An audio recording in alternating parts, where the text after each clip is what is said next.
Pourquoi est-ce que les Noirs sont les plus pauvres de la planète? Et est-il vrai que la diaspora, c'est-à-dire que africaine, n'a pas d'argent? Si oui, pourquoi est-ce que la diaspora n'a pas d'argent? Qu'est-ce qui peut expliquer que la diaspora n'ait pas d'argent? Donc tu sais, ici sur cette chaîne, c'est une chaîne où je t'amène à te poser des questions, je t'amène à te questionner, à remettre en question, c'est-à-dire que tout ce qui existe déjà. Je t'amène à apprendre, à désapprendre.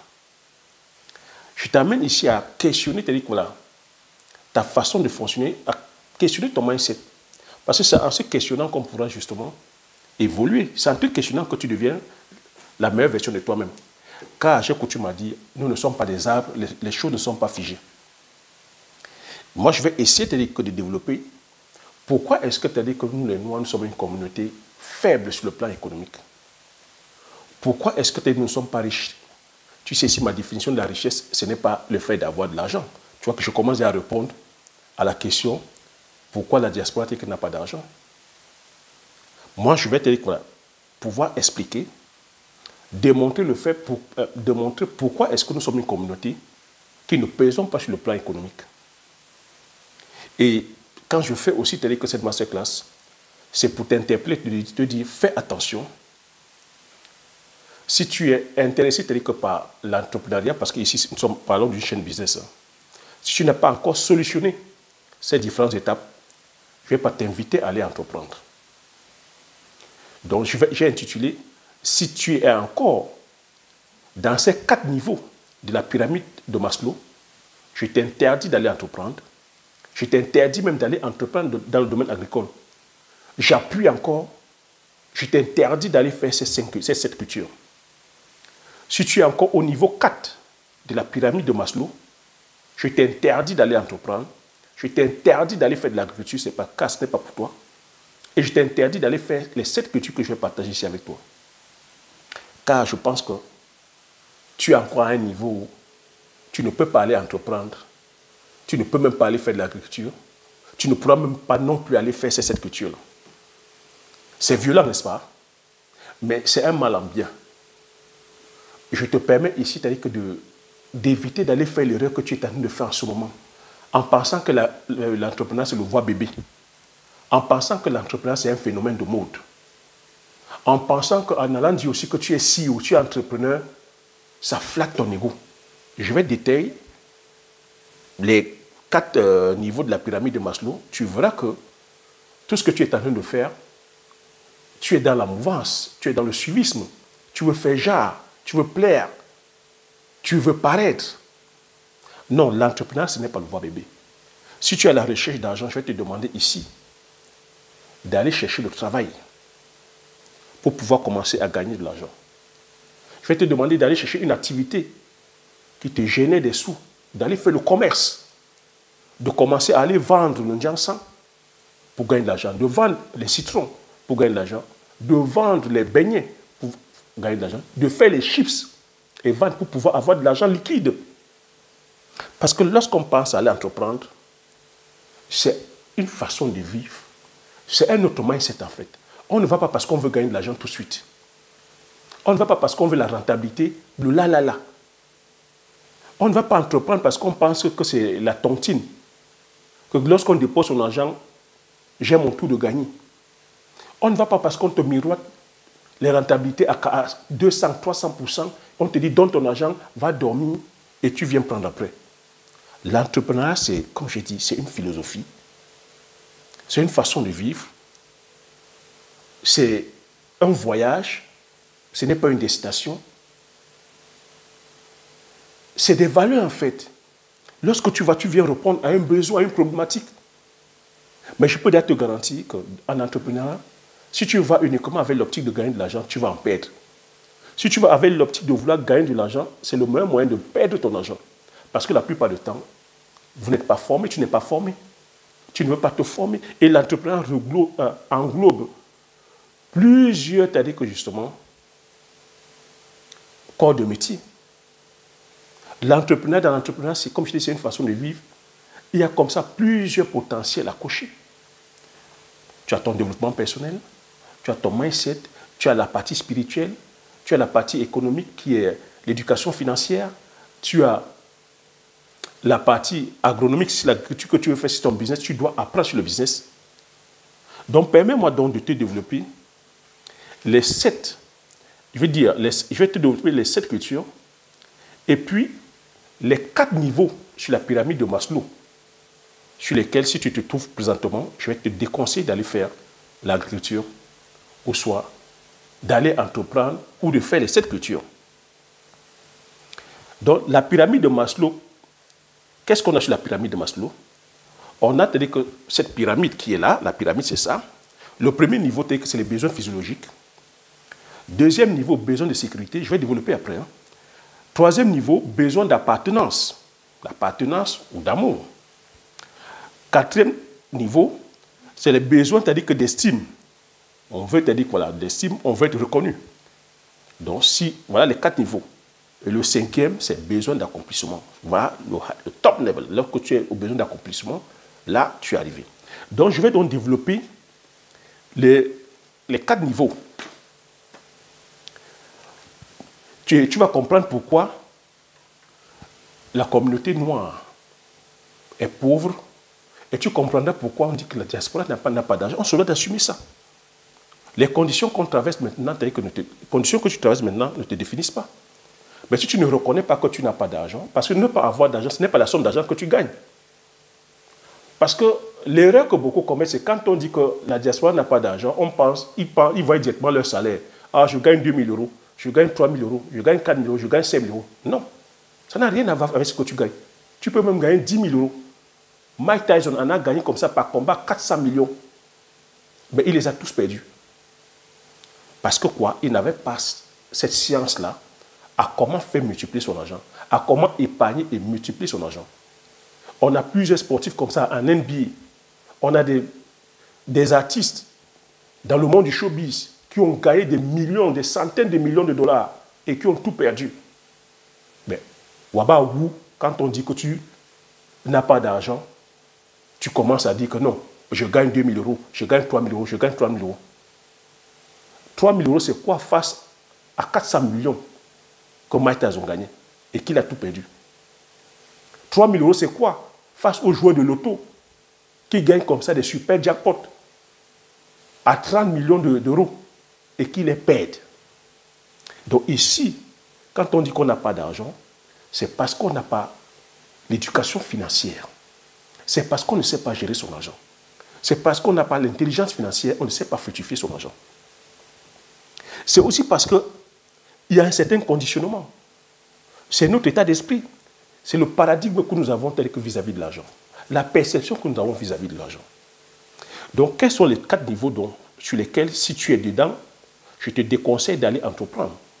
Je vais te demander de quitter d'abord ces niveaux-là avant de vouloir aller entreprendre. Le premier niveau, j'ai dit les besoins physiologiques. Dans les besoins physiologiques, on a la soif, la faim, le sommeil, la sexualité, la respiration. Tu vois que si tu es dans le premier besoin, qui est la soif, la faim, le sommeil, parce qu'avec le manque de sommeil, tu ne peux rien faire. Si tu ne peux pas dormir, tu ne pourras pas être en forme. Un entrepreneur se doit d'avoir un mindset à tout repos. Si tu as faim, ventre affamé n'a point d'oreille. Quand tu as faim, tu ne peux pas réfléchir.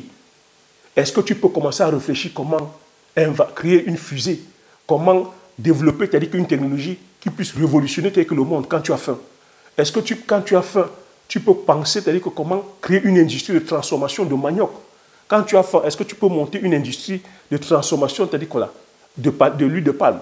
Lorsque tu as faim, est-ce que tu peux créer une plantation de poivriers? Quand tu as faim, si on te dit que la plantation, pour un hectare, il faut 20 000 euros.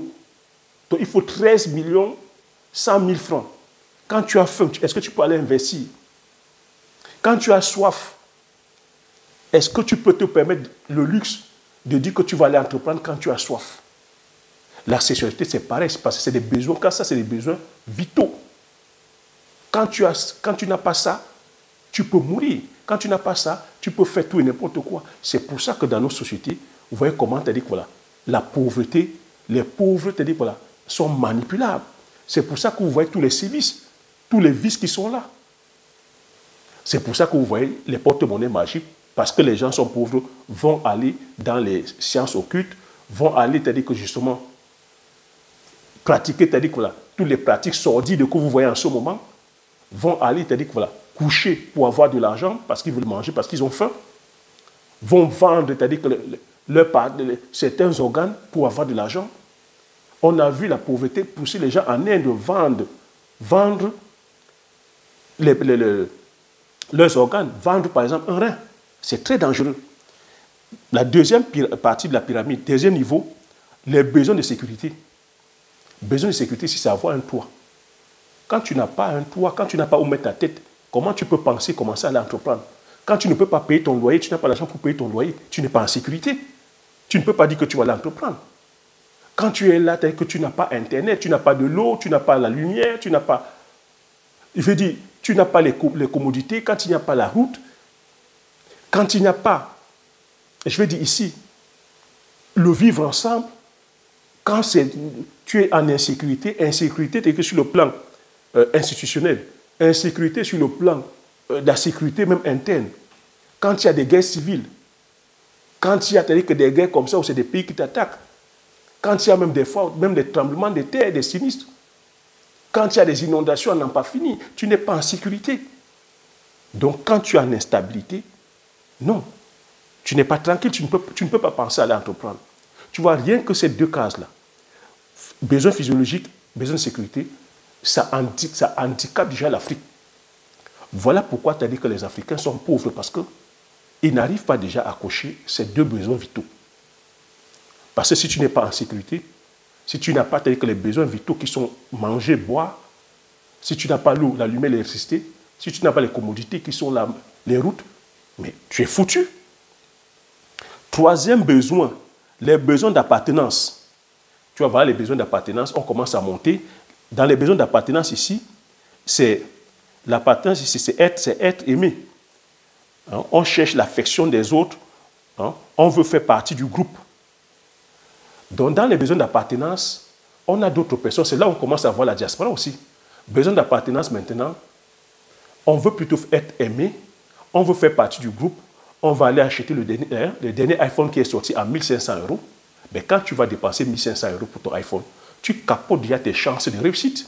On va aller sortir le dernier canapé qui est sorti, on va aller acheter le dernier écran QV. Plus c'est large, mieux c'est, parce qu'on veut épater la galerie, parce qu'on veut être aimé des autres, on veut faire partie du groupe, on va aller acheter la marque de voiture, la dernière marque de voiture qui est sortie, parce qu'on veut avoir le ticket pour faire partie du groupe et pour épater les personnes qui ne nous aiment pas. On va aller aménager, c'est-à-dire que la maison, on va aller continuer à mettre de l'argent dans les voyages parce qu'on veut paraître, on veut, je veux dire, on veut être aimé. On va aller choisir des business. Tout le monde, les business sur lesquels tout le monde en parle, dropshipping. Tout le monde va aller faire dropshipping parce que c'est tendance. On va aller dans des conférences tout simplement parce que le m'as-tu vu pour aller dire aussi que moi aussi j'étais à cette conférence-là. Même si derrière on sait qu'on ne pourra pas aller faire le business. C'est de ça qu'il s'agit. Il faudrait que cette vérité-là, vous l'entendiez. Et c'est comme ça qu'on fait pour dépenser l'argent. On va aller acheter la grosse maison. Plus elle est grande, plus elle est belle, plus elle est chère, mieux c'est ça. Ça flatte l'ego. C'est comme ça qu'on fait pour rentrer dans des dépenses en fait. Et lorsque tu es rentré dans ce chemin-là, quand tu gagnes même 2 000 €, 3 000 €, c'est ce que j'appelle travailler pour payer les factures. Lorsqu'on te présente maintenant une opportunité de business, même à 100 €, tu seras incapable. Lorsqu'on te dit au pays, voilà une opportunité de business à 20 000 €, tu es incapable parce que ici en Occident, tu passes ton temps pour payer tes factures, tu passes ton temps pour paraître. Quatrième besoin, besoin d'estime. On veut, c'est-à-dire être reconnu, hein? On veut être reconnu par ce qu'on fait et être apprécié des autres. Le besoin d'estime ici, on veut être reconnu par ce qu'on fait. Donc on va aller, comme j'ai dit, aller chercher les métiers ou les business où tout le monde en parle, où tout le monde fait. Quand tu vas dans un business où tout le monde en parle, ça ne gagne plus. Quand tu vas dans des business où on dit c'est ChatGPT, maintenant tout le monde est à ChatGPT. Tu peux me dire combien de personnes sont milliardaires avec ChatGPT? On dit dropshipping. Tu vas aussi dans dropshipping. Quand tout le monde y va, ça ne gagne plus. Parce que tu cherches la reconnaissance, parce que tu veux être aimé, parce que tu veux l'affection des autres. Quand on, veut te parler, quand on va te dire, va faire le... Je te donne maintenant les 7 cultures. Quand on va te dire, va faire le poivre, tu n'auras pas l'argent. Parce que tout ton argent, tu as mis dans les besoins de consommation. Et quand on va te dire le poivre, tu vas dire, mais le poivre, mais personne n'en parle. Quand on va te dire, va faire la vanille, mais la vanille, personne n'en parle. Parce que tu attends que tout le monde en parle. Ben, le bitacola, mais personne n'en parle. Le palmier à huile, mais le palmier à huile, mais personne n'en parle. Parce que quand on va te dire d'aller faire l'agriculture, tu ne vas pas aller faire l'agriculture parce que personne n'en parle. C'est un business, un secteur qui n'est pas tendance, qui n'est pas glamour. Ça ne flatte pas ton ego de dire que je suis au champ. C'est comme ça que tu as dit que tu passes à côté des opportunités. On va te dire, va faire le safoutier. Non, tu ne sais pas parce qu'on n'en parle pas. La télé n'en parle pas. Les journaux n'en parlent pas. Dans ton pays, on n'en parle pas. Je veux dire, tes mentors que tu suis, n'en parlent pas. On va te dire, va faire le bébé. Quand je dis à chaque fois, ça c'est le Jansan. Non, tu ne vas pas les faire. Là, les rondelles, tu ne pourras pas. Et même si on te donne l'opportunité, tu ne pourras pas parce que, comme tu es encore dans les 4 niveaux des besoins, c'est-à-dire que vitaux, tu ne peux pas venir faire ces cultures. Parce que dans les 4 niveaux, quand tu es dans les 2 premiers niveaux, donc besoin physiologiques et besoin de sécurité, toi tu es knock-out. Tu te dois de tout faire pour sortir de là. Quand tu commences à être dans le besoin maintenant d'appartenance et besoin d'estime et de reconnaissance, là c'est encore grave. Parce que pour venir maintenant faire le poivre, pour venir faire la vanille, pour venir faire le bitacola, pour venir faire le palmier à huile, pour venir faire du jansan, le mpébé et les rondelles, il va falloir que tu sortes de là, que tu ailles maintenant au niveau de l'accomplissement. Quand tu es au niveau de l'accomplissement, tu n'es plus un suiveur ou une suiveuse. Maintenant, tu commences à penser par toi-même. Tu commences à vouloir aller faire ce qui a du sens pour toi. Tu commences à vouloir venir impacter. Tu viens contribuer, à aller faire le poivre, à faire la vanille, à faire le bitacola, à faire le palmier à huile, à faire le safoutier, à faire le njansan, le pébé. Bien que les gens n'en parlent pas, tu viens répondre à un besoin. Parce que gagner de l'argent, c'est répondre à un besoin, c'est apporter un service ou un produit. Et lorsque tu viens faire ces produits-là, c'est des produits forestiers non ligneux. Tu vois que tes valeurs ici, c'est quoi? C'est que tu viens continuer à faire perpétuer les cultures que nous avons, les richesses que nous avons, les merveilles que le terroir nous donne, les merveilles que la nature nous a données, le poivre, le njansan, le bitacola, le palmier à huile, c'est des produits comme ça, forestiers non ligneux, que si tu ne fais pas ça aujourd'hui, avec la déforestation, le fait que, que nos forêts soient en pression parce qu'on va déforester, on va couper les essences, nous les perdons. Donc, aller produire ces cultures-là, c'est valoriser et vulgariser ces cultures. C'est permettre à ce que nos enfants et les générations, futures, puissent bénéficier.